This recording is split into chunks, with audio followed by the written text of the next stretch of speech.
Hey everyone, this video is going to be an introduction to Hamlet.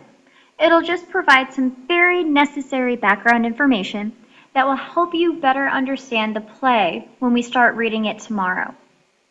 Now this image of Hamlet comes from a very important part of the play. I'm not going to tell you too much about it because it would be a spoiler. But when we get to that part in the play where he's talking to a skull, think back to this image because this scene's pretty intense. Now, the first piece of background information that we need to know is just about the play itself. So the first thing that you need to know is that the play was written in 1599 or somewhere between that and 1602. And it was written by William Shakespeare. You should recognize his name because you've also read Romeo and Juliet and Macbeth, which were also tragic plays written by him. This play is also going to be a tragedy, but more specifically, it's also going to be a play about revenge, which was a very common theme used during this time period. And honestly, it's even used today. There's a show on television right now called Revenge. Now, Hamlet's actually also based upon an older story that preceded it. It was based upon the story of Hamlet, which you can kind of tell. Hamlet, Amleth, they're very similar. So in the story of Hamlet, Hamlet's uncle kills his father. And then Hamlet pretends to be insane in order to get revenge for his father's death. So Hamlet is going to follow a very similar storyline as Hamlet. Now that we know the backgrounds, let's talk about the focus of what the play is going to revolve around. The play revolves around the question of, will Hamlet revenge the death of his father? It's this question that guides us as readers through the entire play. The entire time, Hamlet's deciding if he will revenge his father's death. Now, I'm not going to tell you what he decides, because that would be a spoiler. We'll have to read and find out. Now that we know the focus and the background of the play, let's talk about Hamlet himself. Hamlet the character can be seen in three different lights. The first way we can see Hamlet is as a tragic figure.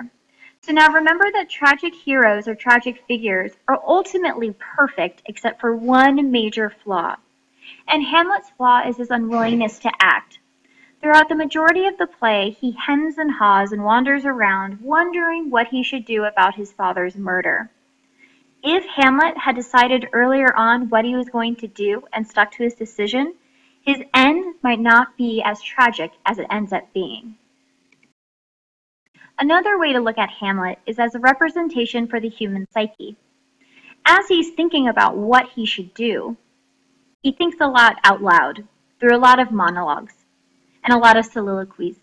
And we get to hear all of Hamlet's thoughts. And you're going to notice that these thoughts could represent the thoughts that kind of the average person can have. There's thoughts that represent the things that we think when we encounter difficult situations.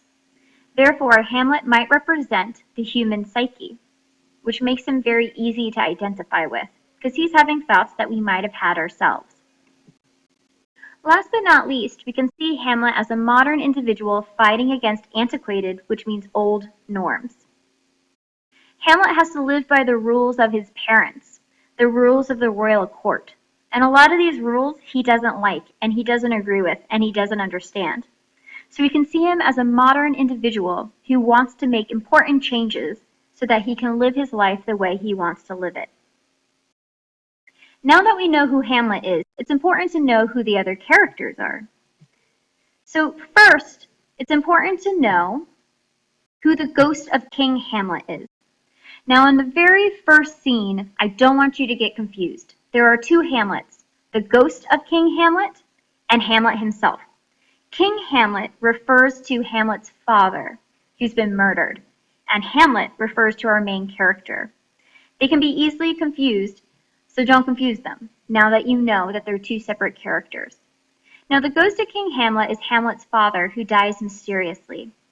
The ghost later shows up and tells Hamlet that he was murdered by poison. He then instructs Hamlet to pretend insanity in order to find the murderer and to get revenge. This should sound really familiar because it's basically the same exact plot as Hamlet. Now, in addition to the ghost of King Hamlet, it's important to know who Ophelia is. Ophelia is the daughter of Polonius and the sister of Laertes, who are other characters who are a little more minor in the play. Now, Ophelia is in love with Hamlet and hopes to marry him. However, her father and brother have convinced her that Hamlet does not love her, which makes her really upset throughout the play. Next comes Gertrude. So Gertrude is the queen of the royal court. She's also Hamlet's mother. She was married to King Hamlet, but after his death, she married her dead husband's brother, Claudius. That's a little convoluted. It's confusing, I know. But after after King Hamlet dies and becomes a ghost, Gertrude, who is married to him, then goes and marries the brother, Claudius. So Claudius is the dead King Hamlet's brother and Hamlet's uncle. Hamlet suspects that Claudius murdered King Hamlet in order to marry Gertrude and to take the throne. So it's a pretty sticky situation. Now, these are the characters that our project will be dealing with.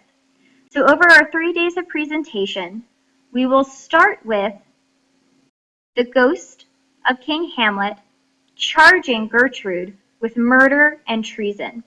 But Gertrude's going to defend herself by saying that she was an unknowing accomplice, that she didn't know what she had done. On the second day of presentations, Hamlet is going to charge Claudius with attempted murder, but Claudius is going to claim defense of self-defense. And then last but not least, Ophelia is going to charge Hamlet with a harassment and emotional assault. But Hamlet is going to defend himself by saying that he was temporarily insane.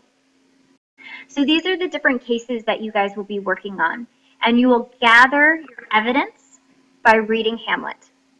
I hope this gave you the background information necessary to understand Hamlet as we read it in class and also to start on your project. If you have any questions, let me know through email, or you can come see me before school or after school.